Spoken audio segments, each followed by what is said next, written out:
What's up guys, my name is Ace, and the second weekend for the Battlefield 6 beta is now live. And today I wanted to talk about what exactly changed from week 1 to week 2.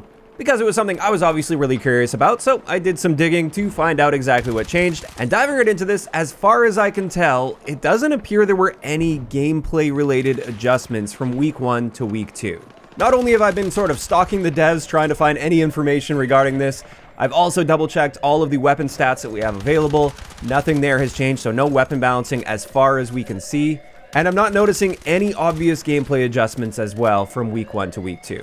Now that's not really overly surprising. Some games do try to make some changes between the first and second weekend, assuming they have multiple beta weekends. I know Call of Duty, for instance, typically they do make some changes between their first and second beta weekend. But not all games do, and it looks like Battlefield 6 hasn't gone that route unless there were some changes on the back end that nobody's noticed yet and nobody's talked about yet. If we do get an update on this from a developer, I'll be sure to leave that in a pinned comment with this video. But with that in mind, let's move on to the new content that is available for week 2. The first thing is a new map, which is Empire State. This is quite a small map, and I've already been seeing quite a bit of pushback from the Battlefield community regarding this map being as small as it is. Additionally, today for game modes, they've added Rush, and tomorrow we're going to be gaining access to Squad Deathmatch. It isn't available on the first day of this second weekend. And on that note, they are going to be rotating through various playlists with different combinations of modes on a daily basis throughout the beta. They did confirm that this is just for testing purposes within the beta, and that's not how they're going to be handling things when the game actually launches. But you can expect a different rotation of modes today, tomorrow, and then for Saturday, Sunday, that will have the same rotation. However, if you don't like that rotation, most notably with the second weekend, the biggest change here, or the biggest addition, is the custom search option. So instead of just selecting the mode you want to play and it starts matchmaking you, you can now select custom search. And with this, you have the ability to select the mode or modes and map or maps that you want to play. And you can do any combination of these. And when you hit search, it will try to find a game that matches all of those preferences you've selected. However, they did clarify if it is unable to find a game within a reasonable amount of time that matches the criteria you've selected, then it will actually expand outside of the preferences that you selected. So you're not setting a hard limit on this, you're just selecting preferences for what you would like to play. And my guess is as long as you're living in a fairly high population area or player population area, then it probably won't be an issue finding the preferences that you want. But the more narrow you go with your search, the less likely it is you're going to find that exact match. So if you select just one mode and one map, then the odds that you won't be getting that would be higher than if you selected one mode with 3 maps, for instance, or 2 modes and 3 maps. Additionally, with this custom search, they did specify that for the beta, we won't have the ability to select open versus closed weapons within the custom search, so this is going to be only available for open weapons playlists.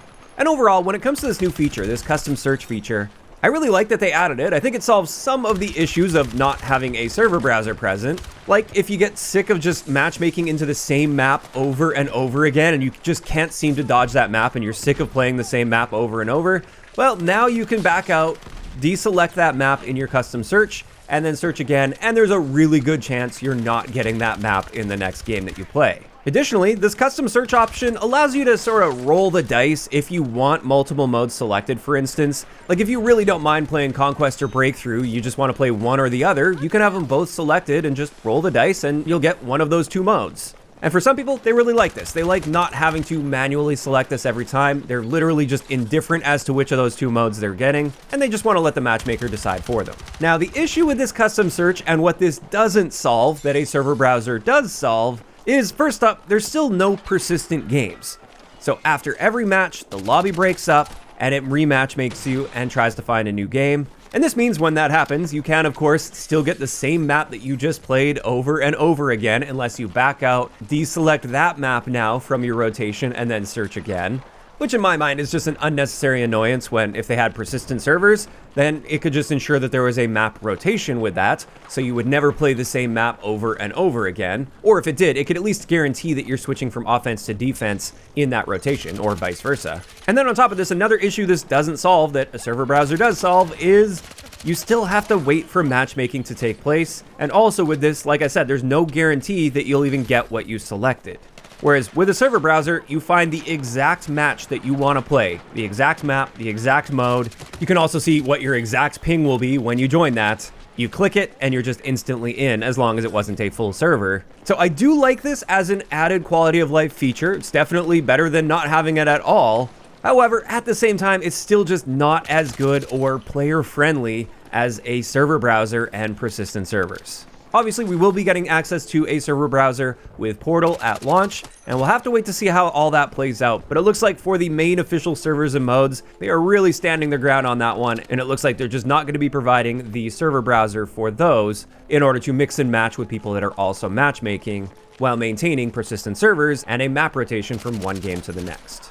In either case, like I said, that's the biggest change from week 1 to week 2 that I've noticed so far at least. One last thing to point out here is they added 3 additional challenges for the second weekend. We had access to 7 of those challenges last weekend, which you can still complete the week 1 challenges in week 2. And the first challenge here is to capture 42 flags in Conquest, Breakthrough, Domination, or King of the Hill. So tons of opportunity to do that, and that will unlock the War Machine vehicle skin. Then the next one is just get 200 kills or assists in any game modes, and that will get you the Bat Company dog tag. And then finally, in Breakthrough and Rush, you have to get 15 sector captures, and that will get you the Dominion weapon package. And this one I find to be a bit unfortunate because, to my knowledge, you have to be on offense in order to even make progress toward this. So you're kind of at the mercy of the matchmaking system. If it just keeps putting you on defense and nothing but defense, you won't be able to make progress toward this challenge. So definitely not ideal in my eyes. You shouldn't have something like that holding you back from being able to progress your challenge since you have no control over it. But at the end of the day, I'm sure people that are putting at least a decent amount of time into the beta will have no problem getting this done throughout the weekend. It just sucks for those people that won't have a ton of time to put in if they get consistently unlucky being put on the wrong side of the match. In either case, that's pretty much it. That is going to wrap it up for all of the changes I've noticed so far from week 1 to week 2. One big thing I wanted to point out here that has been confirmed will be changing between beta and launch at least, it didn't change between weekend 1 and weekend 2, is it looks like they're going to be doing a large tuning pass for the helicopter controls and physics. So apparently helicopters are going to feel quite a bit different at launch compared to the beta. And I'm definitely looking forward to seeing what other changes they're going to be making. I hope they have like a big blog post or something talking about this once the beta is over, sharing all of the things they've learned based on feedback as well as the data they've collected, so that we'll know what we can expect to change from beta till launch. And if they do that, I'll be sure to cover that on the channel here. And with that, this is where I want to hear from you guys in those comments down below. How are you feeling about the second weekend so far with the Battlefield 6 beta? What are your thoughts on the new map, Empire State? How is Rush feeling so far? I have been hearing some reports that Rush is not playing too well in this game. I haven't had a chance to dive in yet, but I will right away.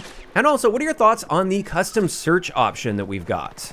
Just let me know all of those thoughts down below. If you enjoyed the video, a like rating is always appreciated, and don't forget to subscribe for more if you haven't already. I'll talk to you guys next time.